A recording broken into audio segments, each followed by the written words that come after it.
ಇಲ್ಲಿ ರೆಡಿ ಆಗುತ್ತೆ. ಹೇಗೆ ಬಂದಿದೆ ಪಾಯಸ ಅಂತೇಳಿ ಕಮೆಂಟ್ ಮಾಡಿ. ಹೊಸಬ್ರು ನಮ್ಮ ಚಾನಲ್ ನೋಡ್ತಾ ಇದ್ರೆ ಸಬ್ಸ್ಕ್ರೈಬ್ ಮಾಡ್ಕೊಂಡು ನೋಡಿ, ವಿಡಿಯೋ ನೋಡಿ, ಹಾಗೆ ಬಿಡಬೇಡಿ, ಒಂದು ಲೈಕ್ ಕೂಡ ಮಾಡಿ. ಕಮೆಂಟ್ ಮಾಡೋದನ್ನ ಮರೀಲಿಕ್ಕೆ ಹೋಗ್ಬೇಡಿ. ವಿಡಿಯೋ ಇಷ್ಟ ಆದರೆ ಲೈಕ್ ಮಾಡಿ.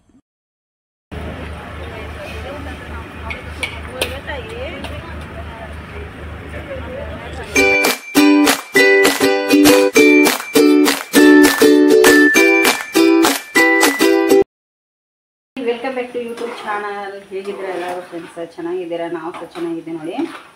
ಈಗ ಟೈಮ್ ಅಂತೂ ತುಂಬ ಆಗಿದೆ.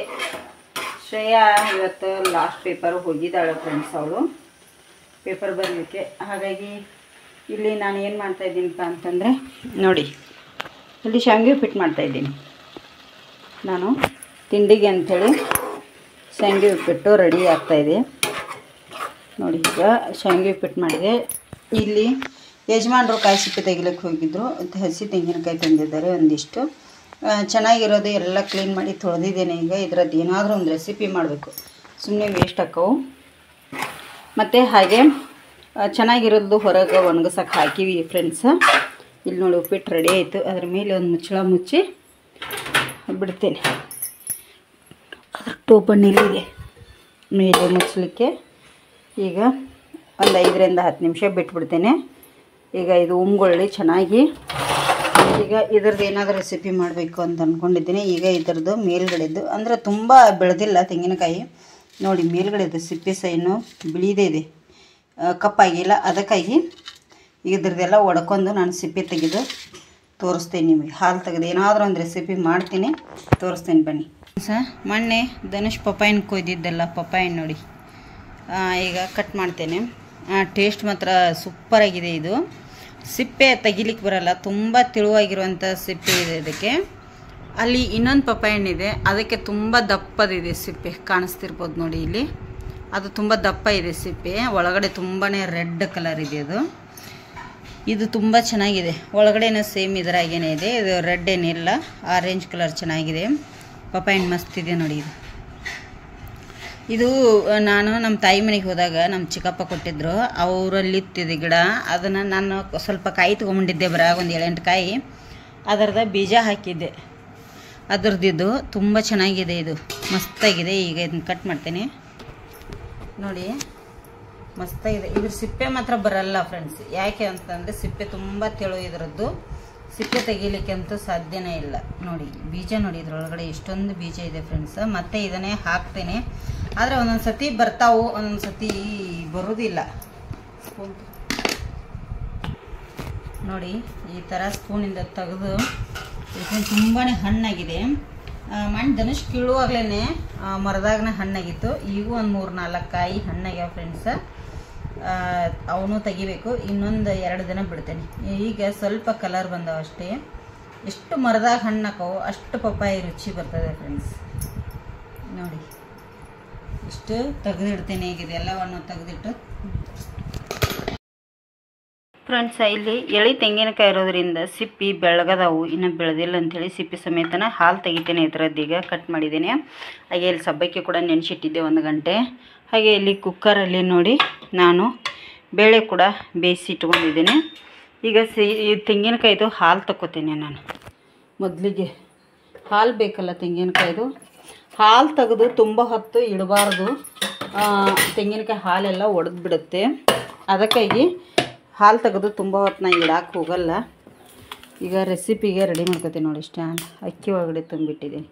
ಏನು ಮಾಡಿ ಹೇಳಿ, ಈಗ ಸ್ಟ್ಯಾಂಡ್ ತರಲಿಕ್ಕೂ ಆಗಲ್ಲ, ಎಲ್ಲ ಕಷ್ಟ. ಸ್ಟ್ಯಾಂಡ್ ಫೋನ್ಯಾಗ ಮಾಡ್ತೀನಿ ಫ್ರೆಂಡ್ಸ. ಅದಕ್ಕಾಗಿ ಈಗ ಇದರಲ್ಲಿ ನಾನೀಗ ಮಾಡಿ ನಿಮಗೆ ಅಕ್ಕಿ ಸಬ್ಬಕ್ಕಿ ಪಾಯಸ ತೆಂಗಿನಕಾಯಿ ಹಾಲಕ್ಕಿ ಹೇಗೆ ಮಾಡೋದು ಅಂಥೇಳಿ ತೋರಿಸ್ತೀನಿ ಬನ್ನಿ. ನೋಡಿ, ಪಾಯಸ ತಿಂತಾ ಇದ್ದಾರೆ ನಮ್ಮ ಮೇಡಮ್ ಅವರು. ಫ್ರೆಂಡ್ಸ್, ನಮ್ಮ ಹುಡುಗ ಹೊರಗಡೆ ಕೂತಿ. ಹೇಗಿದೆ ಪಾಯಸ ಶ್ರೀಯಮ್ಮ? ಸಖತ್ತಾಗಿದೆ. ಎಕ್ಸಾಮ್ ಫೈನಲಿ ಮುಗೀತಲ್ಲ, ಹೇಗೆ ಇದು ಎಕ್ಸಾಮ್ ಎಲ್ಲ? ಅಡ್ಡಿ ಇಲ್ಲ ನೋಡಿ. ಕಡಲೆಬೇಳೆ, ಸಬ್ಬಕ್ಕಿ, ತೆಂಗಿನಕಾಯಿ ಹಾಲಾಕಿ ಪಾಯಸ ಮಾಡಿದ್ನಿ ಫ್ರೆಂಡ್ಸ್. ಅದೇ ತೋರಿಸಿದ್ನೆಲ್ಲ. ತೆಂಗಿನಕಾಯಿ ಹಸಿ ತೆಂಗಿನಕಾಯಿ ಇದ್ದರೆ ಏನು ಮಾಡಬೇಕು ಅನ್ನೋದೇ ಗೊತ್ತಾಗಲ್ಲ, ವೇಸ್ಟ್ ಹಾಕೋ ಅಂಥೇಳಿ ಪಾಯಸ ಮಾಡಿದೆ. ಫೈನಲಿ ಪಾಯಸ ಶ್ರೇಯ ಟೇಸ್ಟ್ ಮಾಡ್ತಾಯಿದ್ದಾಳೆ. ಸೂಪರಾಗಿದೆ ಅಂತ ಹೇಳಿದ್ಲು. ಧನುಷ್ ಮಲಗಿದ್ದಾನೆ. ಅಲ್ಲ. ಹಾಗಾಗಿ ಈಗ ನಾನು ಕೂಡ ಗಿಡಕ್ಕೆ ನೀರು ಬಿಡಬೇಕು. ಸ್ವಲ್ಪ ನೀರು ಬಿಟ್ಟು ಹೊರಗೆ ಹೋಗ್ತೇನೆ ಫ್ರೆಂಡ್ಸ್. ಕೊಂಡಿದ್ದೀನಿ ನಾನು. ಸಿಪ್ಪೆ ಅಷ್ಟೊಂದು ಬೆಳೆದಿರಲಿಲ್ಲ ತೆಂಗಿನಕಾಯಿ, ಹಾಗಾಗಿ ಸಿಪ್ಪೆ ಕಪ್ಪಾಗಿಲ್ಲ ಅಂತೇಳಿ ಇಡೀನೇ ತೊಗೊಂಡ್ಬಿಟ್ಟಿದ್ದೀನಿ. ಈಗ ಅದನ್ನು ಸಣ್ಣದಾಗಿ ಕಟ್ ಮಾಡಿ ಮಿಕ್ಸಿ ಜಾರಿಗೆ ಹಾಕ್ತಾ ಇದ್ದೀನಿ. ರುಬ್ಕೊಂಡೆ ಸ್ವಲ್ಪ ನೀರು ಹಾಕಿ ಅದನ್ನು ಈಗ ಹಾಲು ತೆಗಿಬೇಕು. ನೀವು ಬಿಳಿ ಬಟ್ಟೆಯಿಂದಾದರೂ ಹಾಲು ತಕೊಳ್ಳಿ, ಇಲ್ಲಾಂದ್ರೆ ಈ ಥರ ಸಾಣಿಗೆ ಇದ್ರೆ ಸಾಣಿಗೆಯಿಂದಾದರೂ ಹಾಲು ತಕೊಳ್ಳಿ. ಇದರಿಂದ ಹಾಲು ಕ್ಲೀನಾಗಿ ಬರುತ್ತೆ. ಅದು ತೆಂಗಿನಕಾಯಿದು ಸಿಪ್ಪೆ ಎಲ್ಲ ಬೀಳುವುದಿಲ್ಲ ಫ್ರೆಂಡ್ಸ್, ಚೆನ್ನಾಗಿರುತ್ತೆ. ಈ ತರ ಎಲ್ಲ ತೆಂಗಿನಕಾಯಿ ರುಬ್ಬಿ ನಾನೀಗ ಹಾಲನ್ನ ತೆಗೆದಿಟ್ಕೋತೀನಿ. ನಾವು ಯಾವಾಗ ಪಾಯಸ ಮಾಡ್ತಿರ್ತೀವಿ ಅವಾಗಲೇ ಹಾಲು ತಗೋಬೇಕು. ಹಾಲು ತೆಗೆದು ತುಂಬಾ ಹೊತ್ತು ಇಡಬಾರ್ದು, ಅಂದ್ರೆ ಪಾಯಸ ಎಲ್ಲ ಹಾಳಾಗಿ ಬಿಡುತ್ತೆ. ನೋಡಿ, ನಾನು ಈ ಕಡೆ ಹಾಲು ತೆಗಿಯುವಾಗ್ಲೇನೆ ಕಡಲೆಬೇಳೆನ ಬೇಯಿಸ್ಕೊಂಡ್ಬಿಟ್ಟಿದ್ದೆ. ಹಾಗೆ ಸಬ್ಬಕ್ಕಿ ಕೂಡ 1 ಗಂಟೆ ನೆನೆಸ್ಕೊಂಡ್ಬಿಟ್ಟಿದ್ದೆ. ನೋಡಿ, ಇಲ್ಲಿ ಕಡಲೆಬೇಳೆ 1-3 ವಿಜಿಲ್ ಹಾಕ್ಸಿದೆ ಕುಕ್ಕರಲ್ಲಿ, ಬೆಂದಿದೆ ಆಲ್ರೆಡಿ. ನೋಡಿ, ಈ ತರ ನೈಸಾಗಿ ಬೆಂದ್ರೆ ಸಾಕು. ಕಡಲೆಬೇಳೆ ಗಟ್ಟಿ ಇರಬಾರ್ದು, ಪಾಯಸ ಚೆನ್ನಾಗಿ ಆಗುದಿಲ್ಲ. ಸ್ವಲ್ಪ ನೈಸಾಗಿ ಬೇಯಬೇಕು. ನಾನಿಲ್ಲಿ 2 ಪಟ್ಟು ಕಡಲೆಬೇಳೆ ತಗೊಂಡ್ರೆ 1 ಪಟ್ಟು ಸಬ್ಬಕ್ಕಿ ತಗೊಂಡಿದ್ದೆ. ಸಬ್ಬಕ್ಕಿ 1 ಗಂಟೆ ನೆನೆ ಹಾಕಿದ್ದೆ ನೀರ್ ಹಾಕಿ. ಇಲ್ಲಿ ಗ್ಯಾಸ್ ಮೇಲೆ ಒಂದು ಪಾತ್ರೆ ಇಟ್ಟಿದ್ದೀನಿ, ಅದಕ್ಕೆ ಸಬ್ಬಕ್ಕಿ ಕೂಡ ಹಾಕೋತಾ ಇದ್ದೀನಿ. ನೋಡಿ, ಹಾಗೆ ಬೇಯಿಸಿರುವಂತಹ ಕಡಲೆಬೇಳೆಯನ್ನು ಕೂಡ ಇದಕ್ಕೆ ಸೇರಿಸ್ತೇನೆ. ಈಗ ಎಲ್ಲ ಕಡಲೆಬೇಳೆನು ಇದಕ್ಕೆ ಸೇರಿಸ್ತಾ ಇದ್ದೀನಿ. ನೋಡಿ, ಕಡಲೆಬೇಳೆ ತುಂಬಾ ಚೆನ್ನಾಗಿ ಬೆಂದಿರಬೇಕು, ಮತ್ತೆ ಅರ್ಧಂಬರ್ಧ ಬೇಯಿಸ್ಕೋಬಾರದು. ಇಲ್ಲಿ ನೋಡಿ, ಈಗ ಎರಡನ್ನು ನಾನು ಇಲ್ಲಿ ಸೇರಿಸ್ತಾ ಇದ್ದೀನಿ. ಈಗ ಇದು ಕುದಿಲಿಕ್ಕೆ ಗ್ಯಾಸ್ ಮೇಲೆ ಇಟ್ಟಿದ್ದೀನಿ. ಹಾಗೆ ಇನ್ನೇನ್ ಮಾಡ್ತೀನಿ, ಇದು ಎಲ್ಲ ಮಿಕ್ಸ್ ಮಾಡಿಬಿಟ್ಟು ಒಂದ್ ಸೈಡಿಗೆ ನಾನು ಬೆಲ್ಲನ ಕರಗಿಸ್ಕೊಳ್ಳಿಕ್ಕಿಡ್ತೇನೆ. ಇದು ಕುದಿಲಿ ಚೆನ್ನಾಗಿ. ಇಲ್ಲಿ ನೋಡಿ, ಬೆಲ್ಲ ತಗೊಂಡಿದ್ದೇನೆ, ಬೆಲ್ಲನ ಕರಗಿಸ್ಲಿಕ್ಕೆ ಇಡ್ತೇನೆ ಇನ್ನೊಂದ್ ಸೈಡ್ ಗ್ಯಾಸ್ ಮೇಲೆ. ಬೆಲ್ಲ ಯಾಕೆ ಅದರಲ್ಲಿ ಡೈರೆಕ್ಟ್ ಹಾಕ್ಬಹುದು, ಇಲ್ಲ ಅಂತೆಲ್ಲ ಕ್ಲೀನ್ ಬೆಲ್ಲ ಇದ್ರೆ ಹಾಕೊಳ್ಳಿ. ನಾನು ಇದು ಕ್ಲೀನ್ ಇರ್ತದೆಲ್ಲ ಗೊತ್ತಿಲ್ಲ ಅಂತ ಹೇಳಿ ಸ್ವಲ್ಪ ನೀರ್ ಹಾಕಿ ಬೇಯಿಸ್ಲಿಕ್ಕೆ ಇಟ್ಟಿದ್ದೇನೆ ಸಪರೇಟ್ ಆಗಿ. ಇದು ಎಲ್ಲ ಕರಗಬೇಕು. ಈಗ ಗ್ಯಾಸ್ ಮೇಲೆ ಚೆನ್ನಾಗಿ ಕರಗಿದ ನಂತರ ಸೋದಿಸಿ ಅದಕ್ಕೆ ಹಾಕಬೇಕಾಗತ್ತೆ ನಾವು. ಇಲ್ಲಾಂದ್ರೆ ಹಾಗೆ ಹಾಕಿಬಿಟ್ರೆ ಕಲ್ಲು ಮಣ್ಣು ಎಲ್ಲ ಇರುತ್ತೆ ಬೆಲ್ಲದಲ್ಲಿ ಆಲ್ಮೋಸ್ಟ್. ಹಾಗಾಗಿ ನಾನಿಲ್ಲಿ ಇದನ್ನೆಲ್ಲ ಕರಗಿದ ಮೇಲೇನೆ ಸೋದಿಸಿಬಿಟ್ಟು ಅದಕ್ಕೆ ಹಾಕ್ತೇನೆ ಫ್ರೆಂಡ್ಸ್. ಇಲ್ಲಿ ನೋಡಿ, ಈಗ ಬೆಲ್ಲ ಎಲ್ಲ ಚೆನ್ನಾಗಿ ಕರಗಿದೆ ಅಲ್ಲ, ನಾವು ನೋಡಿದ್ರೆ ಗೊತ್ತಾಗುತ್ತೆ ಬೆಲ್ಲ ಎಲ್ಲ ಕರಗಿಬಿಟ್ಟಿದೆ. ಈಗ ಇದನ್ನ ನಾನೀಗ ಒಂದು ಸಾಣಿಗೆ ತಗೊಂಡು ಇದಕ್ಕೆ ಇಲ್ಲೇನು ಕುದಿತಾ ಇತ್ತಲ್ಲ ಅದಕ್ಕೆ ಹಾಕ್ತೇನೆ. ನೋಡಿ, ಸಬ್ಬಕ್ಕಿಗೆ ಕಡಲೆಬೇಳೆಗೆ ಸೋದಿಸ್ಕೊಂಡು ಹಾಕ್ತಾ ಇದ್ದೀನಿ. ನೋಡಿ, ಇದೆಲ್ಲ ಈಗ ಎಷ್ಟು ಚೆನ್ನಾಗಿ ಇದು ಕುದಿಯುತ್ತೋ ಅಷ್ಟು ಒಳ್ಳೇದು ಫ್ರೆಂಡ್ಸ್. ನೋಡಿ, ಇನ್ನೂ 2 ಕಣ್ಣೆ ಇದೆ, ಹಾಗೆ ಇದನ್ನ ಮಾಡಿ ಹಾಕ್ತೇನೆ ನಾನು. ಈಗ ಇದನ್ನೆಲ್ಲ ಮಿಕ್ಸ್ ಮಾಡ್ತೀನಿ ನಾನು. ಬೇಳೆ ಸಬ್ಬಕ್ಕಿ ಒಟ್ಟಿಗೆ ಹೊಂದಬೇಕಿದು. ಗ್ಯಾಸ್ ಅನ್ನ ಈ ಟೈಮಲ್ಲಿ ಸ್ಲೋ ಇಟ್ಕೊಳ್ಳಿ, ಯಾಕಂದ್ರೆ ಬೇಳೆ ಕೆಳಗಡೆ ಕೆಟ್ಟು ಬಿಡುತ್ತೆ, ಸಬ್ಬಕ್ಕಿ ಕೂಡ ಬೇಗ ಕೆಟ್ಟು ಬಿಡುತ್ತೆ. ಅದಕ್ಕಾಗಿ ಈಗ ಗ್ಯಾಸ್ ಎಷ್ಟು ಸ್ಲೋ ಇಟ್ಕೋತೀರೋ ಅಷ್ಟು ಒಳ್ಳೇದು. ಇದೆಲ್ಲ ಮಿಕ್ಸ್ ಆಗಿ ಈಗ ಕುದಿಲಿಕ್ಕೆ ಸ್ಟಾರ್ಟ್ ಆಗಬೇಕು ನಮಗೆ. ಯಾವಾಗ ನೋಡಿ ಎಲ್ಲ ಮಿಕ್ಸ್ ಆಗಿ ಕುದಿಲಿಕ್ಕೆ ಸ್ಟಾರ್ಟ್ ಆಗಿದೆ. ಈಗ ಅವಾಗ ಗ್ಲಾಸ್ ಆಗುತ್ತೆ ಸಬ್ಬಕ್ಕಿ. ಈ ಟೈಮಲ್ಲಿ ನಾವು ಮಾಡಿಟ್ಟಿರುವಂತ ತೆಂಗಿನಕಾಯಿ ಹಾಲನ್ನ ಮಿಕ್ಸ್ ಮಾಡ್ಕೊಳ್ಳಿ. ಗಟ್ಟಿ ಹಾಲಿದ್ರೆ ಚೆನ್ನಾಗಿರತ್ತೆ. ತೆಂಗಿನಕಾಯಿದು ತುಂಬಾ ನೀರ್ ಹಾಕಿ ರುಬ್ಬಿ ತೆಗಿಬೇಡಿ, ಅವಾಗ ಪಾಯಸ ಅಷ್ಟು ಚೆನ್ನಾಗಿ ಬರಲ್ಲ, ತಿಳಿಯಾಗಿ ಬರುತ್ತೆ, ಟೇಸ್ಟ್ ಇರಲ್ಲ. ನೋಡಿ, ಈಗೆಲ್ಲ ಮಿಕ್ಸ್ ಆಗಿ ಇದು ಒಂದ್ ಸ್ವಲ್ಪ ಗಟ್ಟಿಯಾಗಿ ಕುದಿಬೇಕು ನಮ್ಗೆ. ತೆಂಗಿನಕಾಯಿ ಹಾಲು, ಬೇಳೆ, ಸಬ್ಬಕ್ಕಿ, ಬೆಲ್ಲ ಎಲ್ಲ ಮಿಕ್ಸ್ ಆಗಬೇಕು ಚೆನ್ನಾಗಿ. ಈ ತರ ಅಂದ್ರೆ ಬೇಳೆ ಯಾಕೆ ನಾನು ನೈಸಾಗಿ ಕುದಿಸ್ಕೊಳ್ಳಿ ಅಂತ ಹೇಳಿದ್ರೆ ಅಂದ್ರೆ, ಇಲ್ಲಿ ನೋಡಿ ಬೇಳೆ ಇನ್ನು ನಾವು ಕುದಿಸಿದ್ರೆ ಏನಾಗುತ್ತೆ, ಬೇಳೆ ಎಲ್ಲ ಪುಡಿ ಪುಡಿ ಆಗಿಬಿಡುತ್ತೆ. ಅವಾಗ ಪಾಯಸ ಮಸ್ತಾಗಿ ಗಟ್ಟಿಯಾಗಿ ಚೆನ್ನಾಗಿ ಬರುತ್ತೆ. ಇಲ್ಲಿ ಒಂದು ಬಾಣಲೆಯಲ್ಲಿ ಚಿಕ್ಕದು ಇಟ್ಕೊಂಡಿದ್ದೀನಿ, ಅದಕ್ಕೆ 1 ಟೇಬಲ್ ಸ್ಪೂನ್ ಅಷ್ಟು ನಾನು ಇಲ್ಲಿ ತುಪ್ಪ ಸೇರಿಸ್ತಾ ಇದ್ದೀನಿ. ಅದು ತುಪ್ಪ ಕರಗಿದ ಮೇಲೆ ಗೋಡಂಬಿ, ಒಣ ದ್ರಾಕ್ಷಿ ಹಾಕಿ ಫ್ರೈ ಮಾಡ್ಕೋತೇನೆ ಫ್ರೆಂಡ್ಸ್. ಇದು ತುಪ್ಪದಲ್ಲೇ ಮಾಡಿರೋದ್ರಿಂದ ತುಂಬಾ ಟೇಸ್ಟಿಯಾಗಿ ಚೆನ್ನಾಗಿ ಬರುತ್ತೆ ಅಂತ ಹೇಳಿ ಸ್ವಲ್ಪ ನಾನಿಲ್ಲಿ ಗೋಡಂಬಿನ ತುಂಡು ಮಾಡಿ ಹಾಕಿದ್ದೇನೆ. ಗ್ಯಾಸ್ ಅನ್ನ ಹೈ ಫ್ಲೇಮ್ ಅಲ್ಲಿ ಇಟ್ಟಿಲ್ಲ, ಯಾಕಂದ್ರೆ ಇದು ಕೆರಟು ಬಿಡುತ್ತೆ, ಸ್ಲೋ ಅಲ್ಲೇ ಇಟ್ಟಿದ್ದೇನೆ. ಗೋಡಂಬಿ ಹಾಕಿ ಈಗ ಫ್ರೈ ಮಾಡಿದೆ. ಇಲ್ಲಿ ಬಾದಾಮಿ, ಒಣ ದ್ರಾಕ್ಷಿ ಕೂಡ ಹಾಕ್ತಾ ಇದ್ದೀನಿ. ನೋಡಿ, ಒಣ ದ್ರಾಕ್ಷಿ ಕೂಡ ಸ್ವಲ್ಪ ನಿಮ್ಗೆ ಎಷ್ಟು ಬೇಕು ಅಷ್ಟನ್ನು ನೀವು ಇಲ್ಲಿ ಸೇರಿಸ್ಕೊಳ್ಳಿ. ಜಾಸ್ತಿ ಬೇಕಂದ್ರೆ ಜಾಸ್ತಿ ಸೇರಿಸ್ಕೊಳ್ಳಿ, ಇಲ್ಲ ಕಮ್ಮಿ ಬೇಕಂದ್ರೆ ಕಮ್ಮಿ ಸೇರಿಸ್ಕೊಳ್ಳಿ. ಈಗ ಇದು ಫ್ರೈ ಆಗಿದೆ. ಇದನ್ನ ನಾನೀಗ ಪಾಯಸಕ್ಕೆ ಸೇರಿಸ್ತಾ ಇದ್ದೀನಿ. ನೋಡಿ, ಪಾಯಸಕ್ಕೆ ಹಾಕೊಂಡ್ಬಿಡ್ಬೇಕು, ಚೆನ್ನಾಗಿರುತ್ತೆ. ನೋಡಿ ಎಷ್ಟು ಮಸ್ತ್ ಆಯ್ತು. ಕುದಿಯುವಾಗ್ಲೇ ಹಾಕಬೇಕು, ಪಾಯಸ ಕುದಿಯುವಾಗ್ಲೇ. ಈಗ ಇದಕ್ಕೆ ಸೇರಿಸಿ ಒಂದ್ಸತಿ ಎಲ್ಲ ಮಿಕ್ಸ್ ಮಾಡ್ಕೊಂಡ್ಬಿಡ್ತೇನೆ ನಾನು. ಇದು ಈಗ ಮಿಕ್ಸ್ ಆಗಿದೆ. ಇದು ತುಪ್ಪ ಇನ್ನೂ ಬೇಕಂದ್ರೆ ಇನ್ನೊಂದು ಟೇಬಲ್ ಸ್ಪೂನ್ ನೀವು ಹಾಕೋಬಹುದು. ಇಲ್ಲಿ ನಾನು ಏಲಕ್ಕಿ ಪೌಡರನ್ನು ಹಾಕಿದೆ 1 ಟೇಬಲ್ ಸ್ಪೂನ್ ಅಷ್ಟು. ಇದನ್ನು ಕೂಡ ಚೆನ್ನಾಗಿ ನಾವು ಮಿಕ್ಸ್ ಮಾಡ್ಕೋಬೇಕಾಗತ್ತೆ.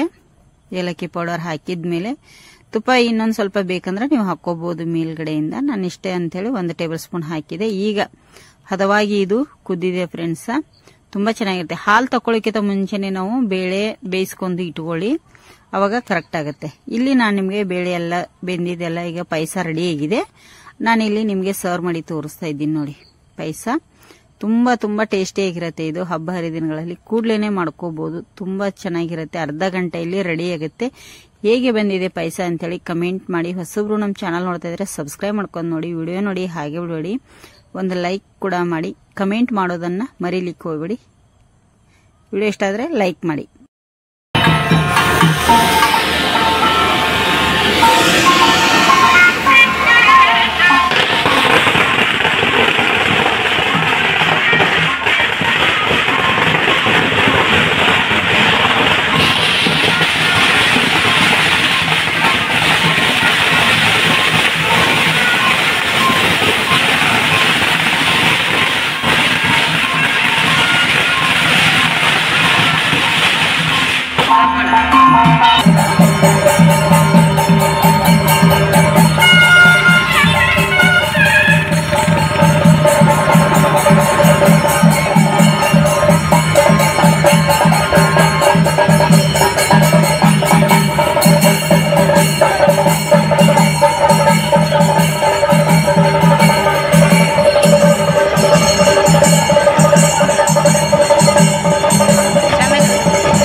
ನೋಡಿ, ಇಲ್ಲಿ ಕಡಲೆಬೇಳೆ ಪಾಯಸ ಮಾಡಿದ್ದೀವಲ್ಲ ಫ್ರೆಂಡ್ಸ್. ಕಡಲೆಬೇಳೆ ಪಾಯಸ ಇದೆ ರಾತ್ರಿ ಊಟಕ್ಕೆ. ನಾನು ಸಾಯಂಕಾಲ ಕಟ್ಟೆ ಪೂಜೆ ಇತ್ತು. ನಿನ್ನೆ ಜಾತ್ರೆಗಿತ್ತಲ್ಲ, ಜಾತ್ರೆದು ಅಂಬಲ್ಪಟ್ಟು ಜಾತ್ರೆದು ಕಟ್ಟೆ ಪೂಜೆ ಇತ್ತು. ಅಲ್ಲಿ ಹೋಗಿದ್ದೇವಲ್ಲ, ಪ್ರಸಾದ ಕೊಟ್ಟಿದ್ರು. ನಾವು ಅಲ್ಲಿ ತಿನ್ನಲಿಲ್ಲ, ಹಾಗೆ ತೊಗೊಂಡು ಬಂದಿದ್ದೀವಿ ನೋಡಿ ಪ್ರಸಾದ. ಕಡಲೆಬೇಳೆ ಉಸುಳಿ, ಕಡಲೆಕಾಳು ಉಸುಳಿ, ಹೆಸರು ಕಾಳು ಉಸುಳಿ ಮತ್ತು ಲಾಡು ಇತ್ತು. ಲಾಡು ತಿಂದಿದ್ದಾನೆ ಧನುಷ್. ನಾನು ಧನುಷ್ ಹೋಗಿದ್ದೀವಲ್ಲ ಇಬ್ಬರು. ಹಾಗಾಗಿ ಮತ್ತು ಬೆಳಗ್ಗೆ ಶಾವಿಗೆ ಉಪ್ಪಿಟ್ಟು ಮಾಡಿ ನೋಡಿ. ಇನ್ನೂ ಇಷ್ಟು ಉಪ್ಪಿಟ್ಟು ಉಳಿದಿದೆ. ಹಾಗೆ ಇಲ್ಲಿ ಸ್ವಲ್ಪ ಅನ್ನ ಮಾಡಿದ್ದೀನಿ, ಪಲಾವ್ ಅನ್ನ. ಇದು ಅನ್ನ ಕೂಡ ಇದೆ. ಈಗ ರಾತ್ರಿ ಊಟಕ್ಕೆ ಇಷ್ಟಿದೆ. ಊಟ ಮಾಡ್ತೇವೆ ಫ್ರೆಂಡ್ಸ್ ಎಲ್ಲರೂ. ಊಟ ಆದಮೇಲೆ